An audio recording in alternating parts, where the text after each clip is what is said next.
المجموعة السادسة. سوف تلعب الجولة الأولى يوم الأربعاء 23 نوفمبر. المباراة الأولى المغرب ضد كرواتيا في الساعة 10 بتوقيت غرينتش في استاد البيت. التقى المنتخب الكرواتي والمنتخب المغربي في مباراة واحدة، وكانت في 1996 في كأس الملك الحسن الثاني الدولية الأولى، وانتهت المباراة في وقتها الأصلي بالتعادل الإيجابي هدفين لكل طرف، وحسمها منتخب كرواتيا بضربات الحظ. ثم بلجيكا ضد كندا في السابعة بتوقيت غرينتش في استاد أحمد بن علي المونديالي. تعتبر هذه المباراة هي المباراة الأولى من نوعها بين هذين المنتخبين. أما الجولة الثانية فسوف تلعب يوم الأحد 27 نوفمبر، بلجيكا ضد المغرب في الساعة 1 بتوقيت غرينتش في استاد التمامة. تقابل هذين المنتخبين في مباراة رسمية واحدة، وكانت في مونديال 1994، وانتهت بفوز منتخب بلجيكا بهدف وحيد. وتقابل بعد ذلك في مباراة ودية في سنة 2008، وانتهت بفوز أسود الأطلس برباعية نظيفة. كرواتيا ضد كندا في الرابعة بتوقيت غرينتش في استاد خليفة الدولي. تعتبر هذه المباراة هي المباراة الأولى من نوعها بين هذين المنتخبين. الجولة الثالثة سوف تلعب يوم الخميس 1 ديسمبر، وكلا المباراتان سوف يلعبان في نفس التوقيت الثالثة بتوقيت غرينتش. كرواتيا ضد بلجيكا في استاد أحمد بن علي المونديالي.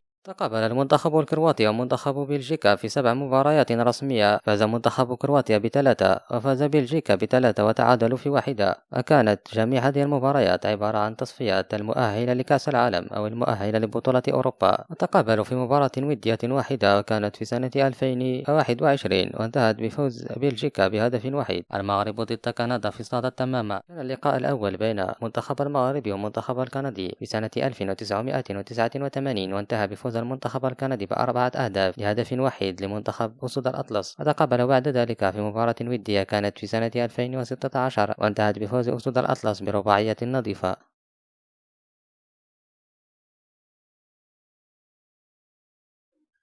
بالنسبة لتوقعات المتأهلين لدور 16 من المجموعة السادسة، فتعتبر أصعب مجموعة يمكن التوقع المتأهلين منها، ويعود السبب لحالة المنتخبات الموجودة في هذه المجموعة. فمنتخب بلجيكا ومنتخب كرواتيا اللذان على الورق يعتبران أكثر المترشحين تأهلا من هذه المجموعة، فهم في مرحلة نهاية جيل ذهبي. لذلك سوف نجد العديد من اللاعبين الكبار في السن يتواجدون في هذين الفريقين، ولكن يعتبر أكثر المنتخبات خبرة في هذه المجموعة، حتى أننا نتحدث عن صاحب المرتبة الثانية والثالثة في آخر مونديال. ولدينا منتخب كندا الذي لم يشارك في نهائية كأس العالم منذ زمن بعيد، وتعتبر هذه المشاركة هي العودة لاستكشاف أجواء نهائيات كأس العالم. لذلك سوف ننتظر المباراة الأولى لنرى مستوى هذا المنتخب الحقيقي. وفي جهة أخرى منتخب المغربي منتخب ليس لديه استقرار فني، حيث قام بتغيير المدرب شهرين قبل انطلاق نهائية كأس العالم، مع انضمام العديد من اللاعبين لصفوف المنتخب المغربي لم يلعبوا ولا مباراة رسمية